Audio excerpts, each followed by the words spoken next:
Italy की प्रधानमंत्री ने चीन के साथ अपने देश के संबंध सुधारने का जो ऐलान किया है, उसके क्या मायने हैं? अनिल जी, आप इटली की अगर देखें, पहली बात तो जो मेलोनी आई हैं, जी। उनके प्रधानमंत्री बनने के बाद पहली बार आई हैं जी। चीन में। जी। और काफ़ी समय तक तो ये लोग चीन, खास करके चीन की जो रूस के साथ संबंध हैं जी। और यूक्रेन लड़ाई को, अगर रूस यूक्रेन की लड़ाई को लेकर के वो चीन के खिलाफ थी। जी। और इन्होंने 2022 में इन्होंने जब आने के बाद इन्होंने कहा था कि जो बेल्ट एंड रोड इनिशिएटिव है जी। चीन का, जिसका इटली मेंबर था, जी। वो बाहर निकल आई वहाँ से जी। कि ये हमारे इंटरेस्ट में नहीं है। जी। और किसी ने बड़ा अच्छा रीजन उसका दिया था जी। उन्हीं के यहाँ से। उन्होंने कहा था कि अगर इटली के प्राइम मिनिस्टर जाती हैं चीन में और बेल्ट और रोड इनिशिएटिव में इटली मेंबर है, तो इसका मतलब कि सब belt and road initiative overall अगर आप देखें तो सबसे ऊपर तो चीन है उसमें, तो चीन चला रहा है जी। और बाकी सेकेंडरी हैं जी। जो बाकी देश हैं सेकेंडरी हैं, क्योंकि वो तो चीन के अंडर में है, तभी वो उसके अंडर उसके साथ चल रहे हैं इसमें जी। और उसमें था कि फिर तो इटली भी पाकिस्तान और श्रीलंका की कैटेगरी में आ जाएगा, क्योंकि वो बेल्ट एंड रोड इनिशिएटिव के मेंबर है, वो उसको उसके साथ चल रहे हैं जी। चीन में लेकर के, तो उसकी बराबरी में लेकर के उस हिसाब से जाएंगे जी। अब वो अगर आ रही हैं तो अब एज ए इंडिपेंडेंट नेशन आ रही हैं, BRI के मेंबर होके नहीं आ रही हैं। तो ऐसी चीजों के बैकग्राउंड के साथ देखा जाए तो वो आई हैं। लेकिन देखिए, उन्होंने वहां पहुंच के 28 जुलाई से विजिट, 5 दिन की विजिट है जी। और 5 दिन मिल चुकी हैं ऑलरेडी शी जिनपिंग से।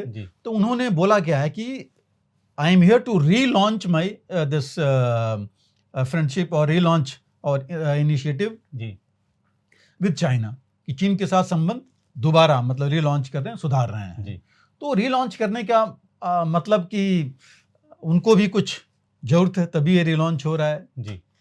दूसरी चीज जो उन्होंने अपना रीजन दिया हुआ है कि रीलॉन्च रिलेशनशिप के अलावा उन्होंने कहा कि चीन जो है आजकल जो वैश्विक टेंशन बढ़ी हुई है चारों तरफ, उसमें एक भूमिका निभा रहा है, एक वार्ताकार की। उन्होंने बोला इंटरलॉक्यूटर बन गया है चीन। इंटरलॉक्यूटर मतलब वो एक वार्ताकार है और आप ये कहिए कि मीडिएटर भी है। उनका ये कहना है जैसे मिडिल ईस्ट और इवन रूस के साथ या यूक्रेन के साथ चीन करना चाहता है, तो वो कह रहे हैं कि इन चीज़ों को लेकर के और वो उसमें आगे आई हैं।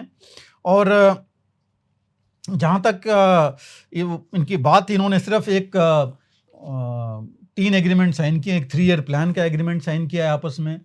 बेसिकली जो है सारा ट्रेड और कॉमर्स रिलेटेड है, इंटेलिजेंस में और नॉट इंटेलिजेंस, AI में, इलेक्ट्रॉनिक्स में। जो इनका डिस्कशन हुआ है उसमें इन्होंने मिडिल ईस्ट का भी किया है, उन्होंने रूस यूक्रेन का भी किया है, इंडो पैसिफिक की भी बात की है। और चीन तो उठाएगा इंडो पैसिफिक कोई भी आए वेस्टर्न नेशंस में। तो ये चीज़ें इन्होंने वहाँ पर जो बताया कि बातचीत की है। और जैसे मैंने कहा, इनका जो बेल्ट एंड रोड इनिशिएटिव का था, पहले जो मेंबर बने थे तो उस समय आपको याद होगा अमेरिका और यूरोपियन यूनियन के बाकी देशों ने इसको क्रिटिसाइज किया था कि ये नहीं होना चाहिए, गलत है। लेकिन अब वो आई हैं तो मुझे नहीं लगता कि बेल्ट एंड रोड इनिशिएटिव में वापस जाएंगी। लेकिन जरूर है कि इटली को भी जरूरत है इनकी। देखिए, इनका ट्रेड, पिछले साल जो ट्रेड है इटली और चीन का, नियरली 67 बिलियन यूरो का ट्रेड है, काफी बड़ा था। और इस ट्रेड को मेंटेन करने के लिए, और अब जबकि ये कम है, अभी पूरा नहीं है, इनके साथ रिस्ट्रिक्शंस हैं, कई चीजें हैं, तो ये चाहते हैं कि ट्रेड बढ़े वहां से, फिनिश्ड गुड्स इनको चाहिए। इससे पहले इन्होंने BRI छोड़ने का एक और कारण था। इन्होंने कहा था कि BRI में जो प्रॉमिजेस थे, जैसे इंडस्ट्रीज करने के लिए उतना इन्वेस्टमेंट जो इटली में होगा, वो चीज़ें नहीं हुई, इसलिए उन्होंने वहाँ छोड़ा। बट मुझे लग रहा है कि इनको भी चाहिए, टेक्नोलॉजी चाहिए, इंडस्ट्रियल आउटपुट चाहिए, रॉ मटेरियल्स चाहिए, तो उसके लिए इनको ज़रूरी है। चीन को भी ज़रूरत है, नाटो में देखिए अभी यूरोप में आपने देखा होगा पिछले कुछ दिनों में कितना फर्क पड़ा था कि वो इवन जर्मनी में गए थे शी जिनपिंग, उसके बावजूद वहाँ पर इलेक्ट्रिक व्हीकल्स का विरोध हो रहा है इनका। उन्होंने काफ़ी टैरिफ लगा दी है, मेरे ख्याल से 37-38% के आसपास टैरिफ लगा दी है जी। और भी कुछ फिनिश गुड्स हैं जो आ रहे हैं चीन से, उसके ऊपर काफ़ी टैरिफ लगा हुआ है जी। यहाँ तक इन्होंने बोला था जर्मनी ने कि वाइन और बाकी चीज़ों के ऊपर इन्होंने टैरिफ लगा रखा है जी चीन ने। तो ऐसे ही लेकर के काफ़ी इनके बीच में विवाद चल रहा था। तो मुझे लग रहा है कि दोनों को लगा कि हमारे नुकसान हो रहे हैं ट्रेड और इकॉनमी के ऊपर, इकॉनमी पर फर्क पड़ रहा है जी। यूरोप की इकॉनमी वैसे ही काफ़ी डाउन हो गई इस जो लड़ाई का माहौल था इसकी वजह से जी। चीन में फिनिश गुड्स पड़े हुए हैं, चीन में कंपनियां बाहर जा रही हैं जी, वहाँ से निकल रही हैं क्योंकि वहाँ उनका चल नहीं रहा है जी, इतने रिस्ट्रिक्शंस लगे हुए हैं, तो चीन भी उनसे बाहर निकलना चाहता है जी। तो इसलिए ये माहौल दोनों ने मिल करके, दोनों को एक दूसरे की ज़रूरत है, इस वजह से ये विजिट है, ये माहौल बन रहा है। और इसमें जो इन्होंने जो मेन चीज़ एक साइन की है मेमोरेंडम ऑफ जो इंडस्ट्रियल कोऑपरेशन करके, उसका एम वही है कि म्यूचुअल बेनिफिट्स के जितनी भी चीज़ें हैं उनको अपने दोनों देशों में उनको आगे बढ़ाएं। और ख़ास करके जहाँ तक मुझे लग रहा है इन्होंने शिप बिल्डिंग, एरोस्पेस, नेवल है, एनर्जी है और आर्टिफिशियल इंटेलिजेंस, इनके बीच में इन्होंने एग्रीमेंट साइन किए हैं जिसको कि वो आगे बढ़ाना चाहते हैं।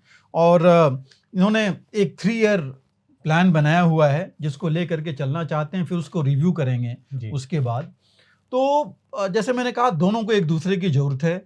और ये जैसे देखिए जर्मनी की विजिट थी, शी जिनपिंग वहाँ गए, इटली यहाँ पर आ रहा है,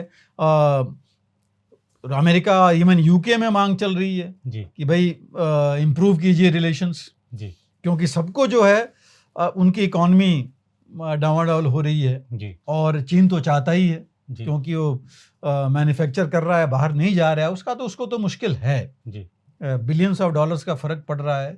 तो इस वजह से मुझे लग रहा है कि ये प्योरली ये मैं कहूँगा इकोनॉमिक और ट्रेड कॉमर्स की ही एक रिक्वायरमेंट है जिसमें आपस में मिल रहे हैं, क्योंकि इसमें सिक्योरिटी रिलेटेड इश्यूज बहुत ज़्यादा नहीं है। डिस्कशन जरूर हुआ है, इसमें कोई डाउट नहीं है रूस यूक्रेन के बारे में, चाहे मिडिल ईस्ट का, लेकिन डायरेक्टली इटली भी इन्वॉल्व नहीं है जी, ना मिडिल ईस्ट में और नहीं, चलिए रशिया यूक्रेन में तो है कि वहाँ दे रहा है, बट बहुत ज़्यादा नहीं है जितना कि पोलैंड या फ्रांस या यूके और इनकी जितनी इन्वॉल्वमेंट है जी। तो इसमें चीन तो ज़रूर है जी, चीन का तो है। तो ये जो प्योरली मैं कहूँगा अगेन कि इकोनॉमिक इंटरेस्ट है, कुछ पॉलिटिकल इंटरेस्ट है जिसको ले करके चाहते हैं आगे बढ़ना। और मुझे लग रहा है कि दोनों का इससे फ़ायदा तो होगा उस माहौल में। लेकिन रशिया यूक्रेन और बाकी चीज़ों की बात करें उस पर इसमें कोई ख़ास फ़र्क नहीं पड़ने वाला है जी। अगर आप भी लेना चाहते हैं देश दुनिया की तमाम जानकारी तो आज ही सब्सक्राइब करें हमारे चैनल को, साथ ही नीचे दिए बेल आइकन को जरूर दबाएं ताकि हर अपडेट आप तक पहुंच सके।